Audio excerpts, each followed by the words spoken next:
Сәлем достар, каналға қош келдіңіздер. Бүгін біздің дайындайтын тағамымыздың аты ұн қуырдақ дейді. Кейбіреулер бу кеспе дейді. Бұл моңғолдың ұлттық тағамы. Моңғолдардың өте жақсы, өте дәмді тамақ.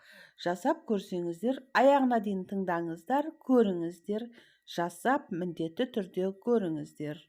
Бұған негізінен не керек? Ет керек, өте қарапайым, көп нәрсе керек емес. Пияз керек, балғар бұрышы керек. Балғар бұрышын қосам десеңіз қосыңыз, қоспасаңыз тағы өзіңіз біліңіз. Шемішкенің майы керек, сұйық май тойыз.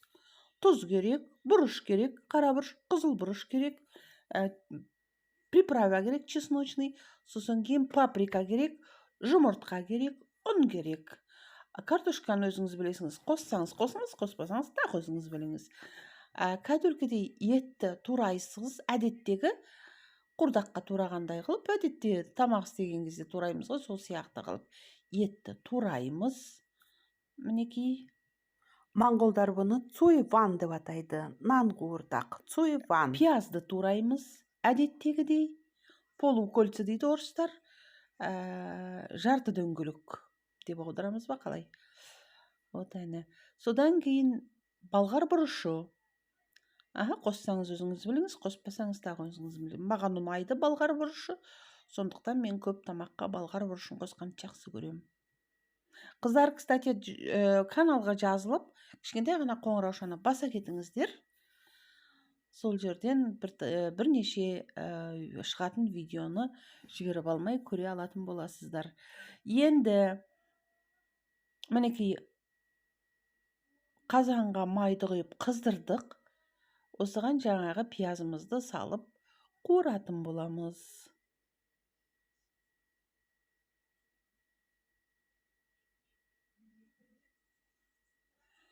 Пияз қуырылғаннан кейін етті салдық, тағы қуыратын боламыз.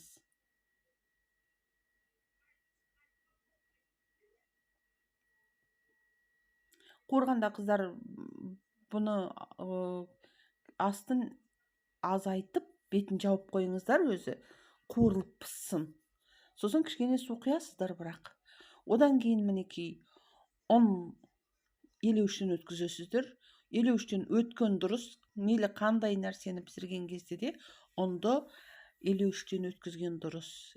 Арасына кислород кіріп, ұныңыз жақсы болады. Әсіресе ашытқы кезінде, ашытатын кезде. Мінекей 200 грамм суға бір қасық тұз салып ерітіп жатырмын. Қамыр илеу кезі. Кішкентай қасық қойғаны тұзы кішкене аздау болып кетсе, тоже дәмсіздеу болып кетеді деп, тағы да кішкене тұз қосып жібердім. Енді ұнға бір жұмыртқа,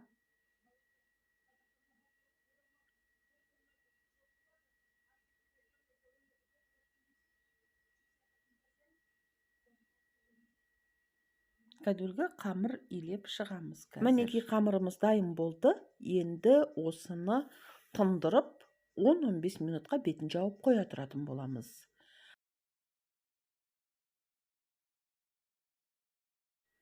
Әзір жаңағы тестамыз, қамырымыз тынғанша біз мына қуырылып жатқан етімізді жөндейтін боламыз. Бұған приправалар салатын боламыз. Қызыл бұрыш,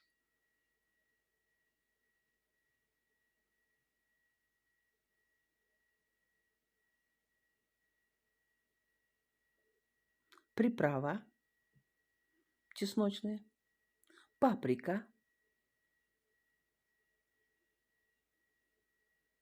бұрыш, қара бұрыш, тұз. Тұзды қыздар әптен қуырылғаннан кейін бірақ салыңыздар.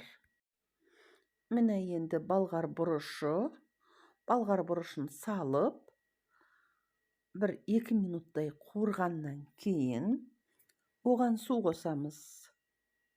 Суды көп қоспаңыздар, түбінде ғана болсын. Негізінен ет бағанадан өзі қуырылды ғой, бетін жауып қойдық, астын азайтып қойдық. Жалпы қуырылып бықты ет. тушить етілді дейді ғой орыстар. Енді суды кішкене ғана түбінен ғана құямыз тағы да баяу отта қайнатамыз. Қыздар, міне қамырымыз да тынды, 10-15 минут тындырып алдық.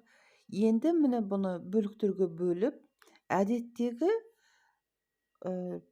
мантыға, кеспеге нан жайғандай етіп жаямыз енді бұны. Қыздар, бұл кеспенің бір-біріне жабыспайтын құпиясын қазір айтатын боламыз.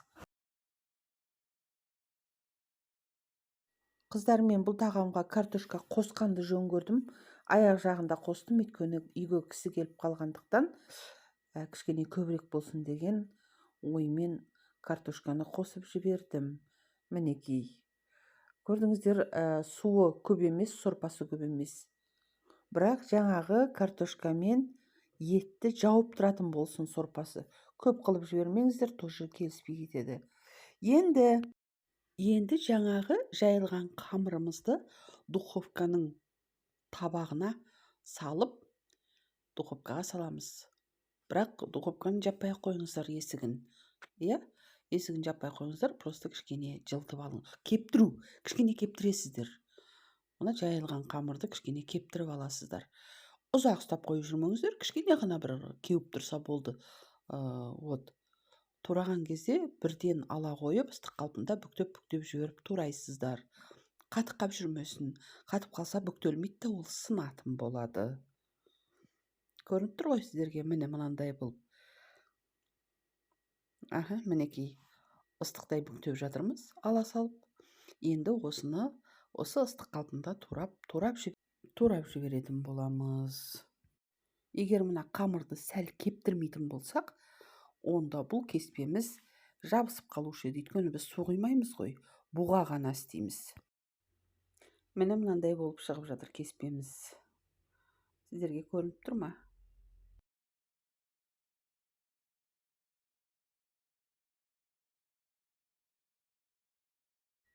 Міне енді қыздар, осы жаңа қайнап жатқан етімізге осы кеспемізді саламыз. Шашыратып отырып саламыз, чтоб пышный болып көтеріліп тұрсын. Бұл жеткізіп бәрін бірақ салмаңыздар, комок болып қалмасын. Өстіп кішкене шашып, көтеріп салыңыздар. Салып бола салысымен 4 қасық, мен 4 қасық салдым. Мына шемішкенің майын, сұйық майды өстіп шашыратып отырып, үстіне құйыңыздар, себіңіздер үстіне. 4 қасықтай септім мен. Содан кейін қақпағын жауып 20 минутқа бұқтырасыздар. 20 минут. 20 минуттан кейін оны араластырып, астын үстіне, үстін астына әйбәт болып, дәмді болып шығады қыздар. Бұл Моңғолдың ұлттық тағамы. Ұнқуырдақ немесе бұл кеспе. Мінекей. Бір рет жасап көріңіздер өздеріңіз. Жасап көріңіздер, міндетті түрде жасап көріңіздер. Моңғолдардың ұнқуырдағы, бұл кеспесі сондай дәмді қыздар. Өздеріңіздің қалауларыңыз бойынша сала беріңіздер. Сельдерей саласыздар ма, помидор ма, сондай бір дәмді болып шығады. Қыздар, мінекей, бетін осылай көкшөпті сеуіп жегенде өте дәмді болады. Қыздар, давайте, пока. Арнамызға жазылып, қоңыраушаны басып, өз ойларыңызды жаза кетіңіздер.